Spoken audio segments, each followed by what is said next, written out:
Okay, so my screen is shared. My thunder has been stolen, as it were, by Ida, Cliff and Anna. But it is the case that, like the rest of the world, Australia faces major challenges as extreme weather events become more severe and more frequent as a result of human-induced climate change. So the public discourse about extreme weather in Australia is distinctive. Obviously, the Australian landscape and environment are different, but there are also cultural and historical factors at play. For example, there are long-standing colonial settler narratives about Australia's harsh climate, harsh in relation to Britain. There's a discourse of people banding together to help each other at times of crisis. And there's also Indigenous practices of caring for country, which are increasingly feeding into public understandings about the country's environment. So this public discourse is evolving and deserves to be observed as it changes. My project on the public discourse of extreme weather events in Australia also has a practical angle. So when an extreme weather event occurs, it can be considered a focusing event. There's a severe flood, so people start to galvanise response in acting on climate change. And in terms of climate change response, experts and governments agree that there are two complementary approaches to responding to climate change. They are mitigation, so reducing greenhouse gas emissions, but also because it is actually too late to avoid some very severe consequences of climate change.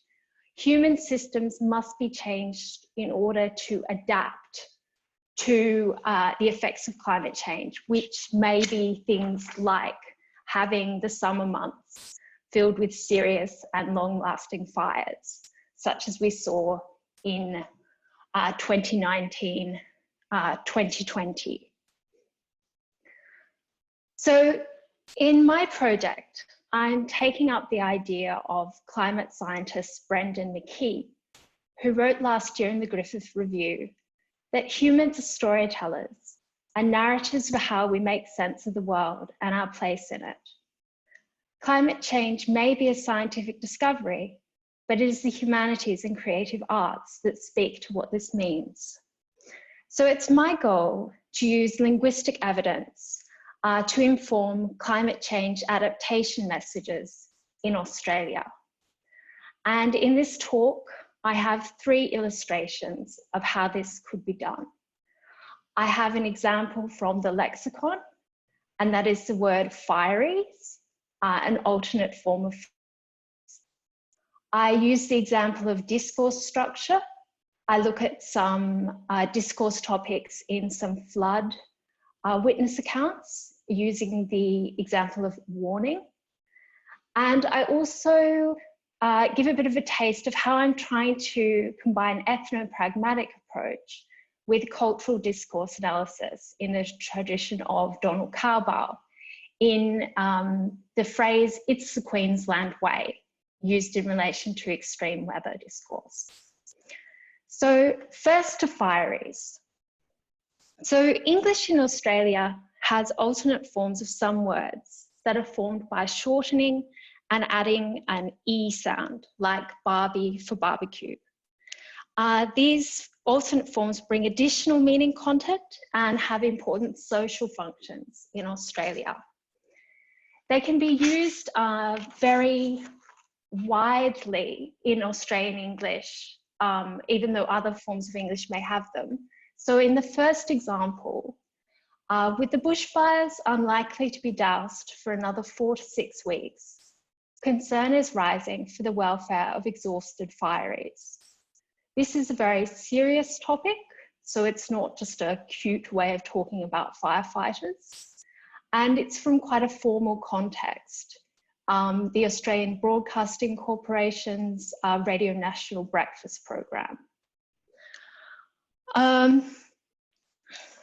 So, unlike in other countries, fireys in Australia are distinctive in that many of them are unpaid.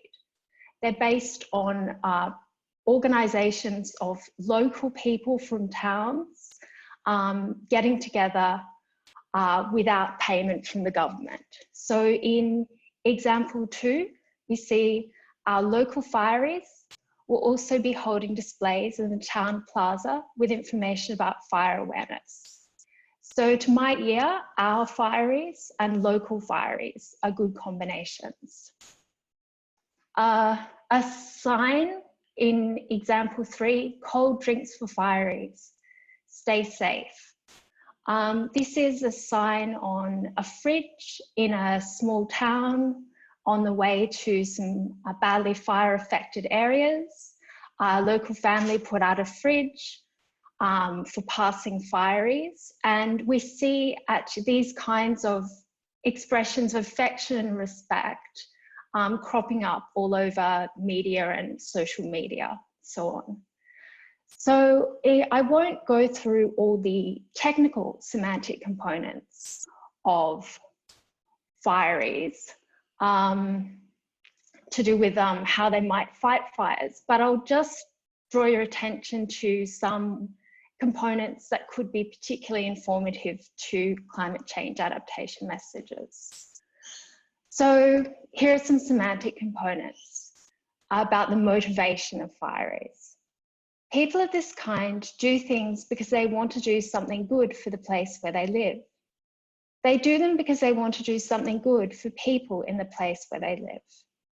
They don't do these things because of anything else. The government doesn't pay them because they do these things.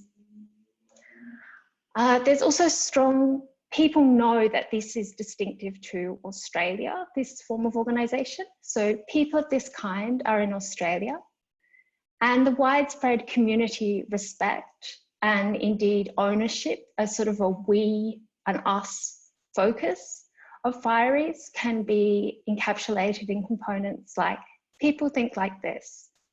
People of this kind do very good things for us. People of this kind are very good people. So this is a uniting concept in Australia. You'd be very hard pressed to find people who were against fireys. And yet this form of organisation is not necessarily very appropriate. It's becoming clearer that people don't have the resources to take off as much time off work as they may need to with these serious fires. Fireys are also using their own money for equipment. So Australia may have to adapt to climate change by moving away from this concept towards a more professional approach. So the second illustration is to do with discourse structure. So the patterns that people build through larger pieces of talk and text about extreme weather. I've looked at some witness accounts from people in Ipswich, the city of Ipswich in Queensland, who witnessed the 2011 floods. And after these floods, there was a government inquiry to reform some processes that may not have worked very well. And witnesses were guided with police officers through topics. So in a flood situation, they talked about preparation, warnings, evacuation, cleanup, and the insurance claim. So the discourse is not about their personal experience, it's a discourse of blame and a discourse of reform. It's a public discourse. We can use an NSM approach to look at what underlies one of these discourse topics, warnings. Here's some examples where we find what people meant in these witness accounts by warnings. So in 4, I got up and decided to check the BOM website. That's the Bureau of Meteorology, the government website, for any changes to the flood condition of the caravan park area. There were no warnings for flooding in the Brisbane River. So a warning is something that comes from the government. We have 5. I'm aware that staff working at the Bradkin engineering plant were advised of the flood on the Monday morning and told to go home if they needed to. I don't know whether this was something that was initiated by management or if they received a warning. So it looks like warning has to have some kind of official imprimatur. It can't just be your boss telling you to go home. So I have a script about flood warning. This isn't necessarily a semantic explication. This is using NSM as a tool to some of the things that are going on in this discourse topic of flood warning. So sometimes there are floods in some places.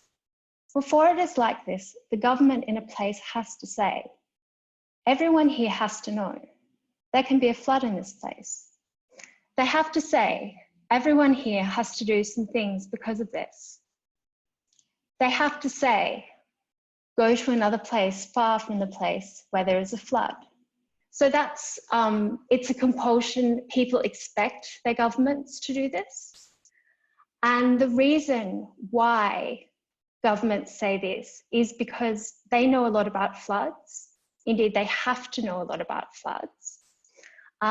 If they say these things, some very bad things will not happen to people because of the flood.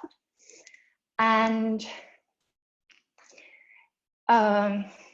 and the reason why they have this expectation is because we have the expectation of the government that bad things shouldn't happen to people in the places that where we are.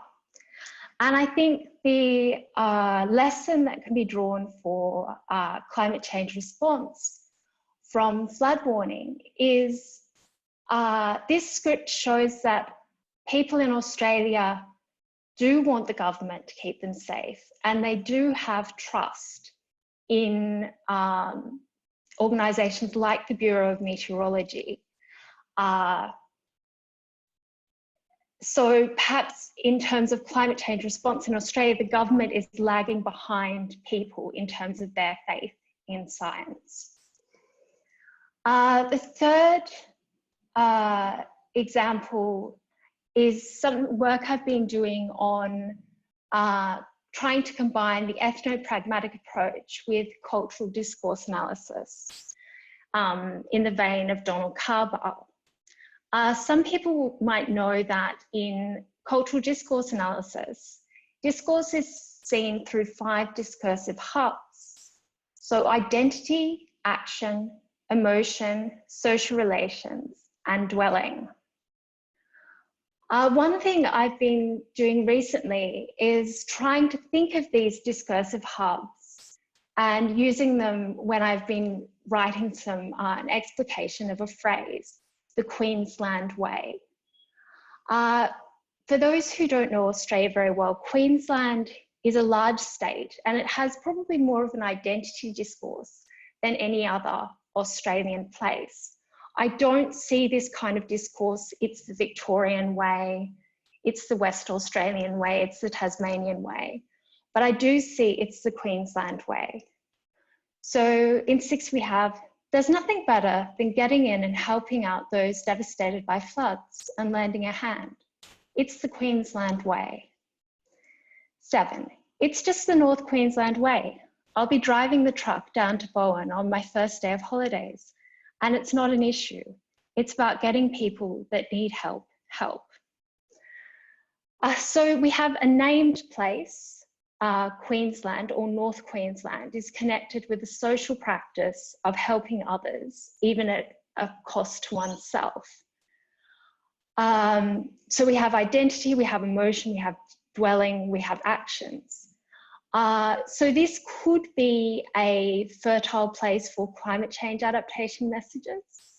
However, we also see an anti-discourse about it's the Queensland way, whereby people push back against this assumption that people may be helping each other after floods because they are from Queensland. So in example 8, surely in a multicultural country, nationality is irrelevant. Phrases such as Australians look after each other and it's the Queensland way to lend a hand lay claim to superiority based in identity, perhaps a white identity. And in 9, there are people who will say that's the Queensland way, or Australians pull together at times like this. But I really and truly don't think it's about being a Queenslander or an Australian. It's about being a person, a friend and a neighbour. So thinking about these discursive hubs, I've written a semantic explication of this phrase, it's the Queensland way, used in extreme weather discourse. It's the Queensland way. In Queensland, we think like this. We live in a big place with many other people. These people are people like us. We don't want bad things to happen to people here. When something very bad happens in this place, very bad things can happen to some people here. We want to do good things for these people. We know that something bad can happen to us when we do these things. We don't want to not do these things because of this. It is very good when people think like this. We feel very good about this. So what I think the people who do not like the it's the Queensland way kind of discourse reacting against is perhaps a component like these people are people like us.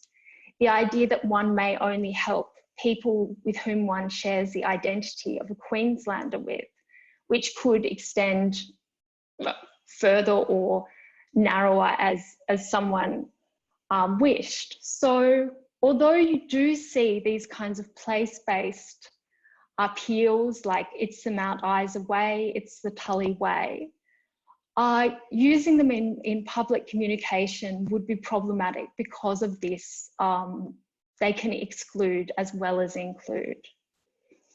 So just drawing to a close, both lexicon and discourse structure yield evidence for how the Australian public conceives extreme weather events. And linguistic analysis can inform climate change adaptation messages. So with Fires, a unifying and beloved concept may need to be shifted away from, but it would be good if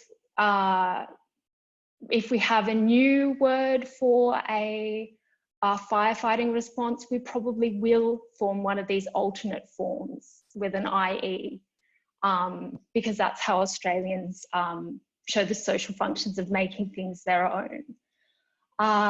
Flood warning, I think it shows that Australians look to governments to keep them safe, which is something that's going to happen in climate change response.